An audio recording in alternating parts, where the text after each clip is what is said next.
Bonsoir à toutes et à tous. Me revoici donc avec mes MOSFET et mes alimentations switchables. Donc aujourd'hui, je repars de mon schéma de la dernière fois dont le schéma est ici et j'avais fait une vidéo sur ma chaîne. Donc je repars, ce montage était un montage sur breadboard, donc un montage en réel. Aujourd'hui, je repars du schéma, mais cette fois dans le but de faire de la simulation par LTSpice. Voilà, donc allons-y. Donc j'ai déjà fait le schéma sur LTSpice. Donc le schéma est le même. Alors, par contre, au niveau des MOSFET, LTSpice ne me fournit pas les transistors que j'avais utilisés dans mon montage d'origine. Donc j'ai regardé ce qu'il me proposait et j'ai pris des composants les plus similaires possibles, notamment par rapport au VGS TH. Je ne me préoccupe pas trop du RDS-on étant donné que pour l'instant dans mes démonstrations je n'ai que de petits courants et que le BS250 que j'avais monté là sur la plaquette était un transistor qui pouvait fournir que, peut-être 200 mA ou quelque chose comme ça, à tout casser. Donc voilà, le RDS-on, je vais pas trop chercher à avoir quelque chose de similaire. J'ai pris les MOSFET qui me paraissaient intéressants dans la bibliothèque LTSpice et je les ai montés. Les composants discrets tels que les résistances, la diode, sont les mêmes que sur le schéma, ils ont la même valeur. Alors par contre, ici, là j'ai l'alimentation d'entrée, Vin. Par contre, je ne pouvais pas, en tout cas je ne suis pas parvenu, faire fonctionner des boutons poussoirs dans LTSpice.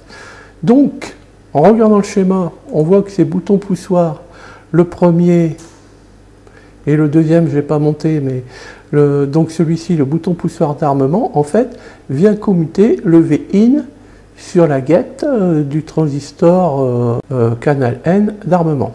Donc, en fait, c'est simple, j'ai remplacé ce bouton poussoir par un générateur de tension. Au niveau de la rase par le microcontrôleur, voilà, qui est ici, hein, c'est une rase qui est effective lorsque le signal est à un niveau bas. Eh bien c'est pareil, j'ai mis un générateur de tension qui au bout d'un certain temps présentera un signal de 0 V. Alors comment j'ai fait ici au niveau des paramètres? Donc j'ai donc choisi une pulse pour l'armement. La tension initiale est de 0 V, la tension finale est de 5 volts, ou plutôt la tension V-on hein, est de 5 volts. Je ne le fais pas démarrer de suite au début du chronogramme, je le fais démarrer 100 millisecondes après. Et j'ai des temps de montée et de descente quasi parfaits. Bon, vous voyez là, je crois que j'ai 100 micros en temps de montée, en temps de descente. Alors pourquoi j'ai fait comme ça? J'aurais pu mettre 0, mais quand on met 0, c'est moins précis que de mettre ça. Donc voilà, c'est une petite astuce déjà. Ensuite, le T-on, eh bien ça va durer 100 millisecondes, le tout sur une période de 2 secondes. Bien sûr, il n'y a qu'un cycle.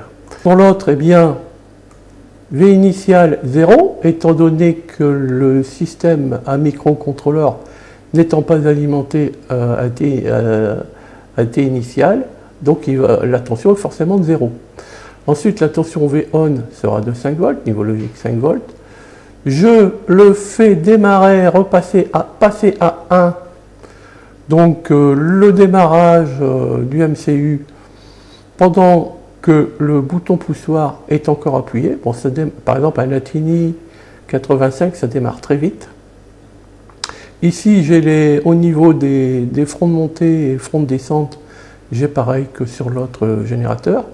Alors ici, le T-on sera beaucoup plus long. Donc, bien sûr, là, ici, j'ai mis un temps fixe. En fait, le temps dans la vraie vie sera déterminé par le temps que mettra le MCU pour accomplir sa mission. Ici, j'ai la période, bon, j'ai mis un petit peu plus, voilà, c'est OK. Maintenant, on va passer à la simulation. Alors, la simulation, on y va. Alors, on oublie ça, on va tricher, pas tricher un peu, on va repartir de zéro. Voilà, je lance la simulation. Donc voilà, mon chronogramme, voilà, il se présente. On va commencer à choisir ce qu'on veut voir, ben la tension d'armement. Voilà, elle apparaît ici. Bon, elle est assez brève, hein, ça correspond à peu près à un appui sur un bouton poussoir. Elle apparaît là. Ensuite, on va regarder à quel moment le MCU va venir demander sa rase. Allez, on rajoute la représentation du MCU. Voilà, si c'est en bleu. Donc, vous voyez, il démarre pendant l'appui du bouton poussoir. Et voilà, au bout de 2 et quelques... Enfin, au temps T légèrement supérieur à 2,1 secondes, et bien voilà, il démarre et retombe à 0. Ça, c'est le MCU qui le demande. Maintenant, la tension de sortie, qui s'appelle ici Vout. Voilà, la tension de sortie est en rouge. Vous voyez, on voit, on devine qu'elle apparaît au même moment à peu près du démarrage de la TINI. Forcément, en toute théorie, elle devrait même apparaître un petit peu avant. Et elle redescend au moment où la TINI demande la rase. On va l'envoyer supprimer le VRAS qui est ici. Vous voyez, on voit bien là. Voilà ce que ça donne. Donc en fait,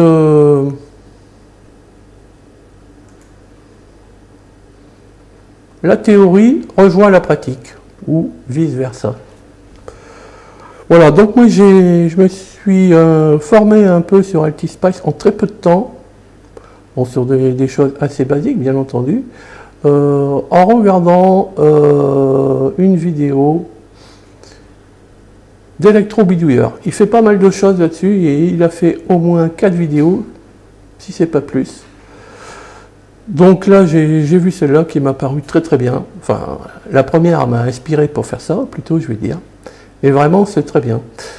Voilà, ça ici, c'est pour ajouter des composants. Ça, c'est pour sélectionner un composant.